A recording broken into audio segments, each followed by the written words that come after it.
বিশ্বাস চাই, গুরু বাক্যে বিশ্বাস। গুরু বাক্যে বিশ্বাস করে গোয়ালার মেয়ে নদী পার হয়ে যায়, অথচ তার গুরু জলে ডুবে মরে। গোয়ালার মেয়ে পণ্ডিতের বাড়িতে প্রতিদিন সকালে দুধ দিয়ে যায়, কিন্তু দুধ দিতে দেরি হয়ে যায় দেখে পণ্ডিত প্রায়ই ধমক দিয়ে বলেন, দুধ দিতে দেরি করলে তোর দুধ আর নেওয়া যাবে না, আরো শিগগির দুধ দিয়ে যাবে, বুঝলে? আগে সকাল সকাল দুধ পৌঁছে দিতে আমার তো অসুবিধা নেই, মাঝির জন্যই তো নদী পার হতে দেরি হয়ে যায় বাবা, তাই অত শত আমি বুঝি না। সকাল করে দুধ দিয়ে যেতে পারিস তো দেখ, নইলে তোর দুধ আর নেবই না। হায় ভগবান, এখন কি উপায় হবে?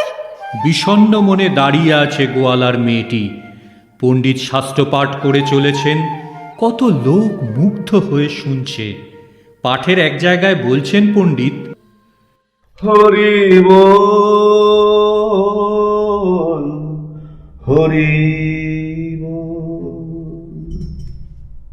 ওগো ওগো, তোমরা সব প্রাণ ভরে হরি নাম করো গো।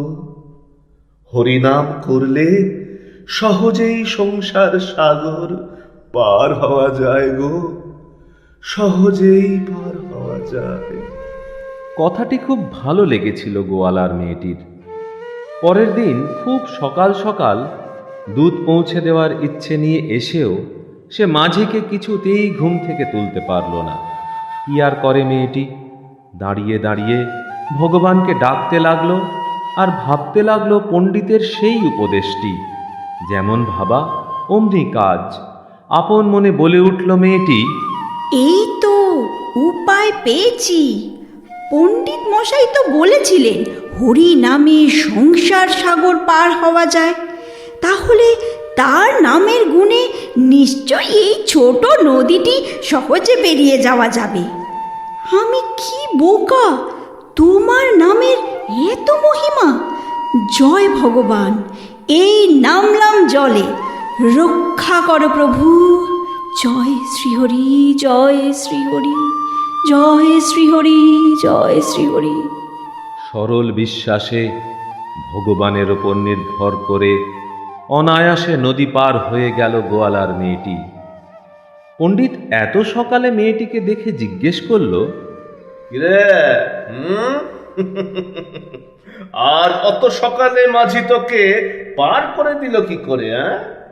ঠাকুর, মাঝি তো এখনো ঘুমোচ্ছে, সে আর পার করবে কি? তাহলে কে পার করলে? যত সব আজগুবি। তবে কি পরীর মতো ডানা মেলে মেলে উড়ে এলি? আমার সঙ্গে চালাকি চলবে না, বুঝলে? আমরা গ্রামের গরিব মানুষ, আমরা আর কি চালাকি করব বাবা ঠাকুর? বরং তুমি তো আমাদের কাছে এতদিন চালাকি করেছো। এই দেখ, ছোট মুখে বড় কথা আমি কিছুতেই সইব না। মুখ সামলে কথা বল। আমি করেছি চালাকি, এর মানে তো খুব সোজা বাবা ঠাকুর। এতদিন তুমিই তো চালাকি করে আমাকে কোনোদিনও বলনি যে হরি নামে নদী পার হওয়া যায়। ভগবানের ইচ্ছে যা হোক, কাল তোমার মুখে ওই কথা শুনে আজ সহজেই নদী পার হয়ে এলুম। আষাঢ়ে গপ্প যত, ওসব আষাঢ়ে গপ্প রাত দেখিনি যত সব। কই কই হরিনাম করে কেমন নদী পার হলি, আমায় দেখাতে পারবি? তা পারবো না কেন বাবা ঠাকুর? চ দেখি কেমন পার হলি। মিথ্যে হলে না তোকে জলে ডুবিয়ে মারবো। মেয়েটি হরিনাম করে স্বচ্ছন্দে জলের ওপর দিয়ে হেঁটে যেতে লাগলো। পণ্ডিত ভাবলে, তার কথার যখন অত জোর, ওই জোরে সেও নিশ্চয়ই পার হয়ে যাবে। পণ্ডিত হরিনাম করল বটে, কিন্তু কাপড় গুটোতে লাগলো। পণ্ডিতের বিশ্বাস নেই, সে নদীতে ডুবে গেল।